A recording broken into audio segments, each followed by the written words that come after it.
Welcome to our channel. Today we how to backup GKE persistent volumes with Velero and backups, full guide step by step clearly. To begin backing up GKE persistent volumes with Velero, ensure you have a GKE cluster set up and the necessary permissions. First, install Velero by selecting the appropriate installation command for your environment. Next, create a cloud storage bucket to store your backups. Set the environment variables for your cloud provider's credential file. Execute the Velero install command, specifying your bucket and the necessary configuration options. Confirm that Velero is installed correctly by checking its status. With Velero installed, register your storage location in Velero.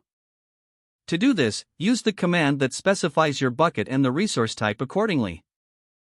Next, label the persistent volumes you want to back up by applying the necessary Kubernetes labels. You can verify the labels by running the command to list the persistent volumes. Now, create a backup configuration for your persistent volumes. Use the Velero backup command while specifying the resources you wish to backup. Once the backup is triggered, check the status using the Velero backup get command. If the backup was successful, you will see the new backup listed. To restore your backup, use the Velero restore command with the specific backup name. Monitor the restore process by checking the status, similarly to how you checked the backup. After the restoration is complete, confirm that your persistent volumes have been restored as expected. For ongoing backups, consider scheduling regular backups using Velero's built-in scheduling options. Finally, regularly review your backup status and storage to ensure everything is functioning as intended. If the page does not load, refresh the browser or try again in a private or incognito window.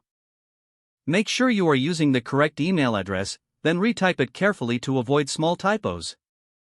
If your password is not accepted, use the reset option and create a new strong password you can remember. Check your spam folder for verification or security emails, then complete any requested confirmation steps. Enable two-factor authentication if available to improve account security and reduce unauthorized access risk. After signing in, review your profile details so your contact information and settings are accurate and current. If you see an error message, note it down and try again after restarting your device and internet connection. Log out when you finish, especially on shared devices, to keep your account and payment information secure. If the page does not load, refresh the browser or try again in a private or incognito window. Don't forget to like this video and subscribe to our channel for more step-by-step tech guides.